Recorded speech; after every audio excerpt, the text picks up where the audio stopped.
towards the end of the flight, most of my work was done, so I had time to look out.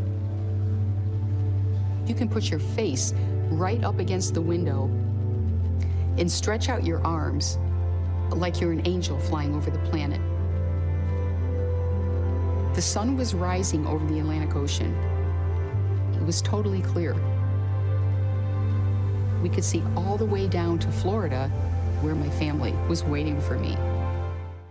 Oh my gosh, it's poetic. That was a clip from Spacewoman, a documentary about Commander Eileen Collins. The former astronaut and retired U.S. Air Force Colonel became the first female commander of a space shuttle. The documentary pulls from NASA's archives showing how Commander Collins broke barriers on Earth and in space. It is playing now in select theaters across the country. And joining us now, we are so excited to be joined by Commander Eileen Collins. Thank you so much for being with us. Thanks. Yeah, this is exciting. Thanks for having me on the show. This is exciting for us. So it is. Before we jump in, Commander Collins, you were just looking at this photo and you said behind you? Yeah.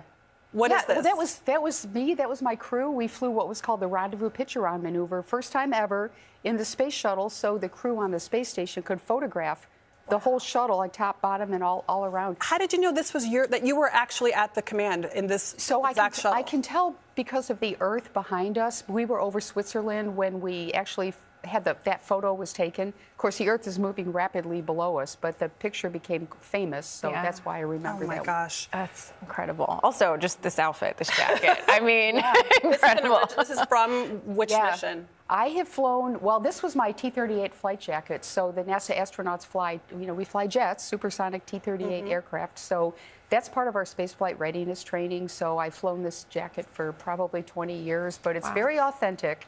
And the clothes that we wore in space, they're mostly polo shirts because this, might be a little too heavy up in space. And we get to keep those after the flight. Everything else goes back to NASA. So let's talk about your historic career. You piloted 2 missions, commanded 2 missions. You also are the first person to have gone to 2 different space stations. In this project, you've looked back, reflected on your career. What was that experience like? And was there anything that you learned about your experience in this process of reflecting back? Yeah, there's so much. So I wrote the book. Actually, I didn't want to write a book, but when the pandemic hit in 2020, all my travel stopped. I had nothing to do. So I decided to write down my experiences.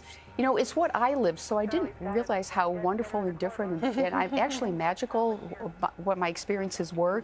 So right after the book came out, I was contacted by producer Keith Haviland, who loved the book, and he said, I want to make a film on your book. And I was not like, wasn't sure I wanted my life in a film, so it took about 6 or 9 months for me to crunch that through my mind and get comfortable with, make sure my family was okay with it.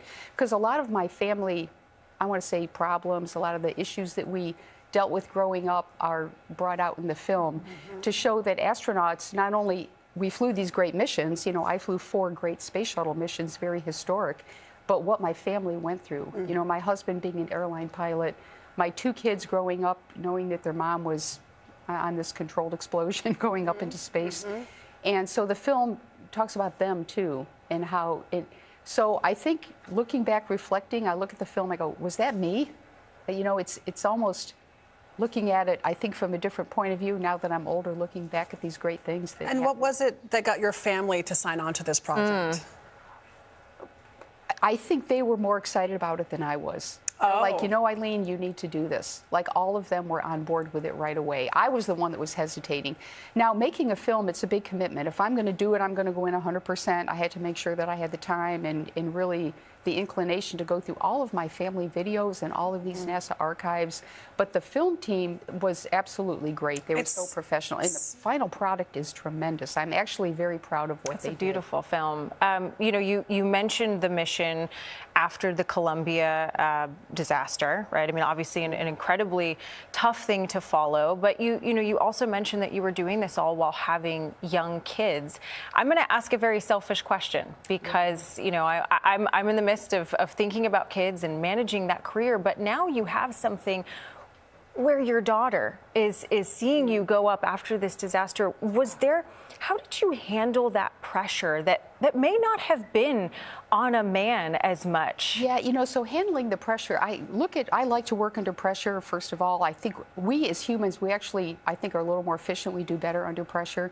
But I think I have the 2 best jobs in the world. I was a I say I was a mother, but I was a parent, because got to include the guys. Yeah. I was a parent, and I was doing the job that I loved, which was astronaut, something I had dreamed of doing my whole life. So I had the energy to get out of bed in the morning. But it wasn't all me. I needed my husband to help, so he knew I always wanted to be an astronaut, so he supported that. But we needed help at home, so we had a nanny, because you cannot do daycare after 6 o'clock. It's just, and we were in the simulator, we're flying. So I had it. Where's Mom in the simulator? We had some nanny issues too, but we ended up with the best nanny ever. She was really great. And so women astronauts supported each other, and even the guys. Like the guys on my crew, they're like, "Hey, Eileen, if you ever have your kids are sick, my wife will take them for the day." So we really helped each other out. What's your relationship with this discussion around, because I too am curious how you handle this as a mother, but I also know that women in positions where they aren't traditionally as present often get that question. No one asks the dad about being a father. Yep. How do you feel about the discussion of discussing motherhood in these roles? I am totally on board with discussing motherhood. Now, when I was younger, I would get a little offended by those questions. Like, why are they asking me about being a mom? Or what they ask about my hair, they ask about, how do you do your makeup in space? And so we would get offended by that. But I started thinking, people are asking me those questions because they want to know the answer. They're curious. My father always told me, put yourself in the other person's position. And so I try to do that.